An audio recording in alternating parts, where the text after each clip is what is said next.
Hey guys, it's Gumby Vreeland here with a quick editor's note before this episode starts. You might notice, first of all, it's a solo episode, but you might notice my mic sounds like absolute crap in this episode. And the bottom line is, plugged everything in, but it's pulling the sound off of my camera instead of off of my microphone. So I apologize for the sound quality in this episode. Promise to do better on the next two. Check it out because I'm sure you're going to love the picks anyway. Thanks, guys. The 859th edition of the MMA Gambling Podcast on the Sports Gambling Podcast Network is brought to you by Underdog. Get up to $1,000 deposit match when you sign up at UnderdogFantasy.com using promo code MMA SGPN.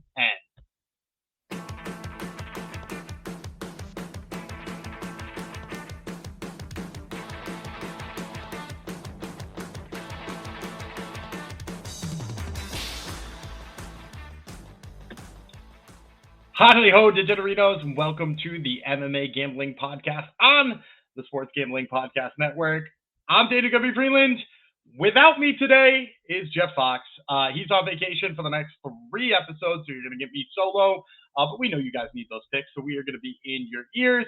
I forgot off the top. Jeff usually dedicates the episode. Let's dedicate it to Dennis Daria. Dennis Daria said some real nice things about the show in YouTube, on our YouTube comments. So make sure you head on over to YouTube, hit the comments up frequently. That kind of stuff always boosts our numbers and boosts the algorithm. So we really appreciate that. Dennis Daria said some really nice things about how good our show typically is. So once again, I'm Gumby Vreeland. You guys might know me as the guy who's been on all 859 of these episodes, despite the fact that my co-host likes to take little breaks. And today we're going to be breaking down the second half of the PFL MENA episode. Yesterday, we broke down PFL MENA using just the welterweight contest. Today we're going to be breaking down the bantamweight contest as well as one amateur atomweight fight. There were only 4 bantamweight fights, so we want to make sure that we get 5 fights to you, as we always do, fresh and early on these ones. So we're going to be breaking down all of those. But before we do, let me quickly remind you guys that NASCAR's in-season tournament is here. That's right. And we're running a free contest. Just head on over to sportsgamblingpodcast.com/NASCAR contest for your chance to win a $200 gift card.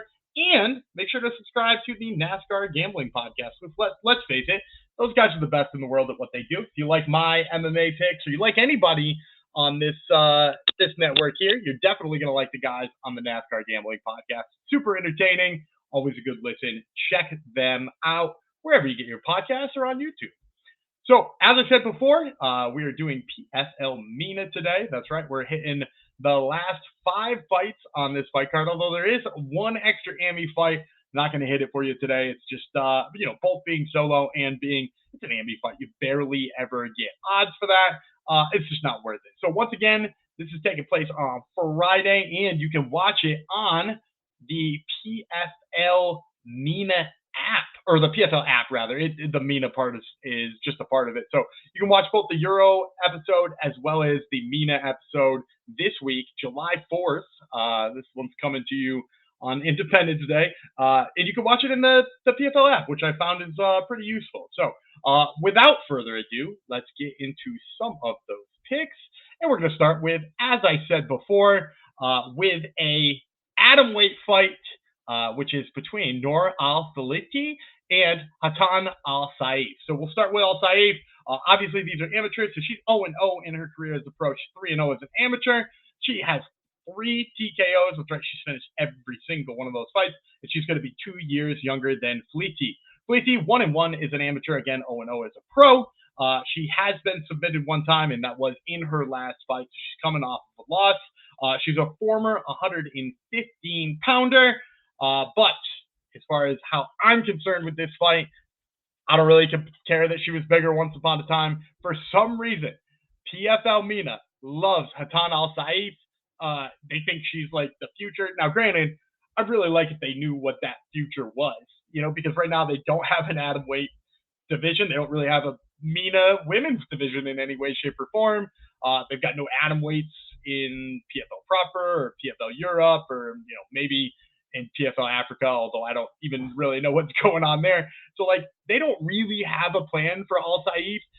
And so they clearly like her and clearly want to build her up, and maybe her being in Saudi Arabia is a big part of their marketing scheme. But I wish they knew what they were doing with her, because in this fight, she's going to roll again. She's got 3 TKO victories. She's got a really well-rounded skill set for pretty much any amateur atomweight, right? Like, I think we could bring her to the United States and she'd be fighting in Invicta, making her pro debut tomorrow, and she'd hold her own, or more so than just hold her own. She's got quick hands.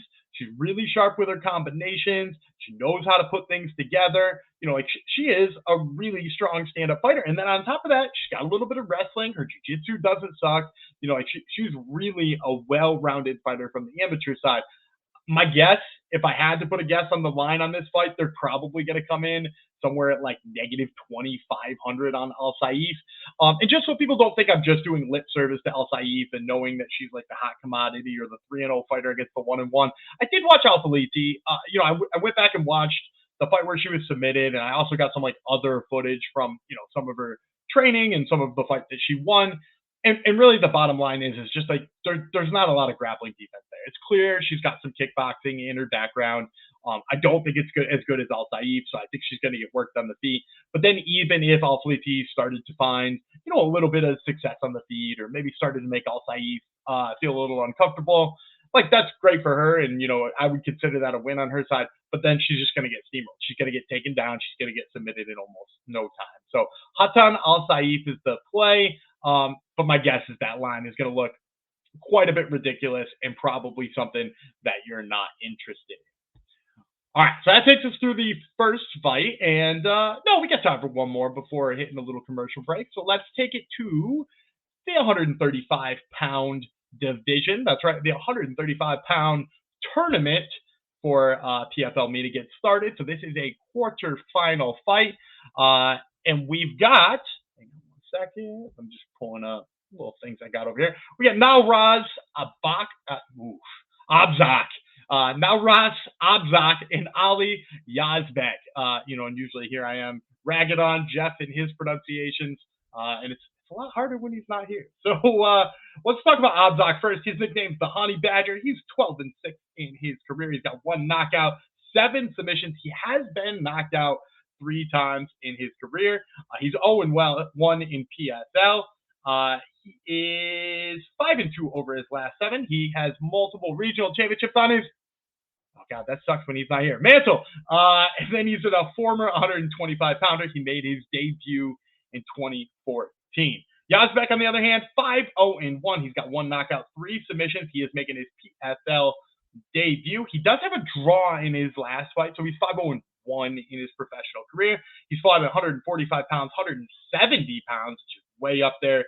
He's got 2 inches of height, and he is 5 years younger than Abzakh. So in this fight, I'm going to go with Abzakh. I think he's going to be a massive underdog in this fight. And that's actually maybe my first big swing at an underdog. You guys, if you've listened to the show, watched the show, whatever it might be, hopefully you're watching on YouTube, because, you know, that's where we get the big clicks.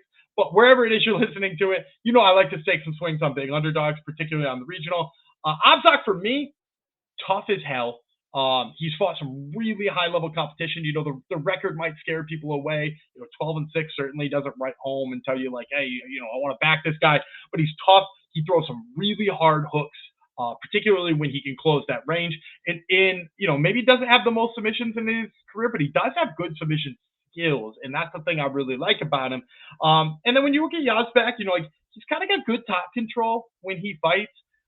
But I would say the takedowns aren't really there for him to get me that top control. Like, I think he's good once he gets there. And obviously he's got some submissions on his record, but like, I don't know that he will hit enough of those takedowns that make me feel good that that's a big piece of it. And, you know, his hands are all right, and like, he kind of uses his kicks as this main way of establishing range, which, you know, there's good things about that and there's bad things about that. But like, at the end of the day, I just think Nawras is going to be a little bit meaner with the hooks.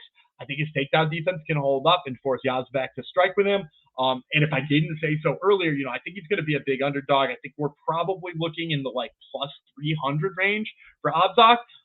And, you know, despite coming off of a loss, I really like his chances in that one. So for a big underdog swing here, we're going to take Nawras Abzakh. Okay, and that takes us through 2 fights on the day. And that means we're just about time for a quick little commercial break. And so let me tell you, first of all, that this episode is brought to you by MyBookie.ag. MyBookie is your place to bet on every sport, including the MLB, WNBA, golf, and of course football futures. And heck, they've got tons of MMA, including regional MMA, just like PFL MENA. MyBookie accepts customers from a ton of locations. They got easy deposits, lightning fast payouts, using crypto. And look, as I said before, they've got UFC, regional MMA, whatever it is you're looking to bet. If you've heard it on this show, it's probably on MyBookie, so make sure you go check that out. And you can head on over to mybookie.ag and use promo code SGPN for a 100% deposit match of up to $1,000. And heck, throw the MMA in front of it. MMA SGPN gets you the same deposit match, and it puts a little pat on my back. Terms and conditions apply. That's mybookie.ag, promo code MMA SGPN. Now it's time to tell you about the Circa Million and Circa Survivor. Think you know ball? Then you have to enter Circa's football contest with $21 million in guaranteed prizes. There's no rake, so if entries go above the guarantee, all extra money will go to the prize pool. Circa Million, you pick 5 teams against the spread each week, or go for the ultimate sweat in Circa Survivor. There's even the Circa Grandissimo, a $100,000 Survivor contest. You must register in person at a Circa Sportsbook in Nevada, but that's a great excuse to book a trip to Las Vegas. And then you can sign up in Nevada, but then play from anywhere. With the help of SGPN's official proxy, go to footballcontest.com, that's footballcontest.com, and use promo code SGP to get $50 off your proxy fees. All right, that takes us through 2 bouts. And so we're going to get our next bout here in the 135-pound division. And of course, this one is going to be between a couple of guys who also have wicked hard names to say. There's the Wicked coming out, Massachusetts stand up. We're going to talk about Mehdi Saadi and Elias Boudegzdame. Boudegzdame. Yeah, terrible name to say. All right. So first, we'll talk about Elias. His nickname is Smile. He's 19-9 in his pro career. He's got 2 knockouts, 16 submissions. He has been knocked out 3 times. He's 1-1 in PSL. He's loss in his last 3. He's 3-3 in his last 6, 4-5 in his last 9. He is coming off of a loss. He has won the regional championship, and he used to fight at 145 pounds. Saadi, on the other hand, 6-2 in his professional career, 2 knockouts, 4 submissions. So he is finishing fights, and he's finishing them often. He's got 1 knockout. This is his PFL debut. He's 4-1 in his last 5, and he's got a TKO win in his last fight. Although he hasn't lost since May of 2023, and he's fought at both 45 and 50. So this is another fight where I'm looking underdog here. And again, we're just playing guess and check with the odds here because the odds have not dropped at the time of recording here. So we don't know what the PFL MENA odds are going to look like. But I'm going to say I like what I'm assuming will be another underdog here. I like Elias Boudegzdame. Yeah, and I like him basically because I've seen some really good submission skills on him. You know, we just read it off. He's got 16 submissions in his career. But it's not just the submissions. Like, he fought Bryce Picot Picot, it's a French guy, Picot, in his last fight? Last fight or second to last fight. You know, we saw a big takedown on there. You know, he picked him up, slammed him. One of the things I don't like about him, if I'm being really frank, is that he fights with his hands very close to his face. To the point where they're so far in close to the middle of his body that it almost looks like it's hard for him to get his arms and his shoulders behind. But look, the fact of the matter is we don't really need him to strike to cash here for us. We need him to get to that jiu-jitsu game and get to it as early as possible. You know, and I watched Saadi's film, and you know, if I was going to break it down, like, first of all, I think he's a much worse wrestler. I think he's a guy who is probably primed to be taken down pretty easily here by Boudegzdame. And so, you know, I think that's already a big problem here. And then on top of that too, like, you know, if my big concern with Elias, with the Smile, if you will, so I don't have to say that name for a 15th time, my big concern with Smile is that, like, he doesn't look like he's doing the right things on the feet, or he looks a little tentative, or maybe he's not in a place where he can land any power shots. You know, when I watch Saadi, like, he's not fast on his feet, particularly for his size. Like, you would expect a bantamweight to be much stronger, much faster than we see from Saadi. And you know, that alone might already be enough for him to have to grapple in his own right? Because if you're like a slow bantamweight, the odds are you're going to get lit up. And so for Boots here, he's not going to have to really worry about the strike. I think he stays out of range. I think when Saadi gets really upset about it, he's going to shoot in, or he's going to swing a little wilder, a little crazier. And I think that's going to give Smile a chance to work in some of those takedowns, work in some of that ground control. As long as he gets in on some of that ground control, I think this is his fight to win. So that's going to be Elias Boudegzdame, is how we're officially going to say it. All right. Oh, and if I didn't predict the number, I'll say it's not a big underdog spot. Like, Saadi is only 6-2, so like that doesn't exactly boost up the confidence level to the point where like the books are gonna like install him as like an ultra favorite. But it's probably enough for him to be, negative 200 or something like that. So let's say 120 or 175 for Elias. All right, and that takes us through fight number 3. So let's move on down the line. We're gonna go to fight number 4. Some names that are a little bit easier to say. We're gonna talk about Moktar Benkaci versus Marcel Adur. So we'll start with Adur. Adur, 19-7 in his pro career with 1 no contest. He's got 13 knockouts. You heard me right. 13 knockouts, 4 submissions. He's been submitted twice. This is his PFL debut. 3-1 in his last 4. He's got a submission win in his last fight. So despite having 13 of his victories by knockout and only 4 submissions, he is coming off of a submission win. He's got multiple regional championships on his mantle. He's fought at 125 pounds, 145 pounds, and he made his debut in 2010. He's also going to have 3 inches of height over Benkaci. Benkaci's nickname is La Cabier, and he's 24-7 with 2 no contests, 12 knockouts, 8 submissions. He himself has never been finished. Super durable. 0-2 with 1 no contest in PFL, though, so hasn't exactly had the best run. But he is 4-0 in his last 4 fights, 4-2 over his last 6, though. He has finished all 4 of those fights on his current win streak. He's a regional championship and is a former 145-pounder. He also made his debut in 2010. So when breaking this one down, I'm going to go with Benkaci. Benkaci, I think, most likely is going to be the favorite here. A couple of reasons. Number 1, his record looks quite a bit better. Number 2, coming out of a little bit more well-esteemed of a camp. He's a London Shoots Fighters guy. People, tend to take that into account when they're, sort of determining who gets to be the favorite here. We've also seen a lot more recent losses out of Adur, right? He lost his second to last fight.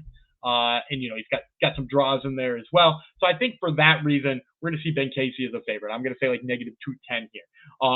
The reasons I like him is the pressure. You watch him fight Franz Molambo, which was one of his more recent fights. He got in Franz Molambo's face. The pressure of cutting off the cage worked really well against him. Now, granted, he did go on to lose that fight, but that's the thing I already like. I also like the head movement. He's got some grappling. I wouldn't say it's particularly good. He covers up a little bit too much on defense and is maybe a little tentative on offense, but that's only until he starts to find his range and gets really comfortable. So that's how I break down Benkaci. On the other side, I would say, man, what do I want to say about Adur first? So when he fought DeMarte Pena, let's start with that fight. Like the DeMarte Pena fight is a good example of why he's good and also why he's not good. Like he's throwing really big in that fight and looking aggressive. And look, we just rattled off his knockout numbers. He's got a ton of knockouts on his record. I think I said 13 of his wins are by knockout. So like he clearly is knocking people out. And we saw him going for that against DeMarte Pena. But also what we saw there was that he was insanely hittable. He was a guy who is right in front of you, ready to be hit, is possibly too hittable. And when we're talking about Benkaci, I think the first thing I said about him is I really like his head movement. I like his ability to get out of people's range, force people to swing and miss. So we got Adur, a guy who's not afraid to swing and miss, up against a guy who is going to be moving well enough to force you to miss and then probably to sting you as a result. That's not great. And then on top of that, too, if we watch Adur, he's a guy who, he's got low hits on the takedown attempts. Like he did a pretty good job defending them. But maybe necessarily didn't get him off. Same way on his offense. Like he can get to your hits, but didn't do a really good job of staying on top of people. So there's some grappling there, and maybe that's his path to victory over Benkaci here. But I think Benkaci probably just picks and prods from the outside, beats him up a little bit, and we see plenty of success. So we're going to go with Moktar Benkaci. All right, so that takes us through our first 4 fights, which of course means it's time for another quick commercial break for you. And that's perfect timing because guess what? It is time for Underdog Baseball Mania is happening all summer long, giving away $15 million in prizes, including $2 million to first place. No waiver wire, no arguments about trades. Best ball, it's the best way to play fantasy football. And Underdog is also a great place to play Pick'em. As I just said, I like playing Underdog Fantasy Pick'em all the time. One of the guys I've been on lately, that's Alejandro Kirk, putting up big numbers, hitting the ball quite a bit right now. He's hot as can be. Took the day off against the Red Sox on Sunday, but we're going to get in on his total bases in his very next game. And you can get in on that too when you sign up using promo code MMA SGPN to claim your special pick, a first-time deposit offer of up to $1,000 in bonus credits. That's UnderdogFantasy.com, promo code MMA SGPN. And you've heard us talk about Rhythm before, and they just dropped a game-changing feature called Power Trends. These are AI-detected patterns where Rhythm's model has consistently won and has a high return on investment. Think a strikeout prop that wins 59% of the time with a line and win probability hit a certain range. Power Trends are updated daily and exclusive to Rhythm. No touts, no noise, just clean data-backed picks. Download the Rhythm app and check out Power Trends and start betting smarter. We know you will. And my personal favorite one, where do you think I got the info on Alejandro Kirk and his hot bat? Of course, I'm getting that from Rhythm because that is the best place to get information on whatever sport you need, and you can get it for free right now. Get your free 7-day trial by going to sportsgamblingpodcast.com/RITHMM. That's Rhythm, RITHMM. All right, we are down to our last fight of this fight card, or at least of the 5 fights on this Bantamweight contest. So let's kick it on over to the very last one here, which is between Xavier Alaoui and Ziad Mokhtar. So we'll start with Mokhtar first. His nickname is the Panther. He's 4-1 in his pro career with 4 submissions. He has been submitted once, so every single fight he's been in has ended by submission. He's 4-0 in his last 4 fights. He last lost in August of 2017, so it's been a minute. And he used to fight down at 125 pounds. He's 6 years younger. Got 1 inch of height, 2 inches of reach over Alaoui. Alaoui, his nickname, get this is a good one. The Bread Man. That's right, the Bread Man. He's 15-6 with 1 knockout, 6 submissions, been knocked out once, submitted once. He's 0-1 in PFL, 1-2 in his last 3, 3-3 in his last 6. He is coming off of a win, though. He's got multiple regional championships on his mantle, and he made his debut in 2014. So for this one, I'm going to go with Alaoui. I think the experience plays out here. I think that's the big piece for me here. If you watched his fight with Demarte Pena, it seems like everybody in this tournament fought Demarte Pena at some point in time, so excuse me for continuously bringing his name up. But when he fought Demarte Pena, his counters were sharp. Demarte Pena comes with like a little bit of hooks, a little bit of wanging shots, and Alaoui just kept countering him clean down the middle, right down the middle.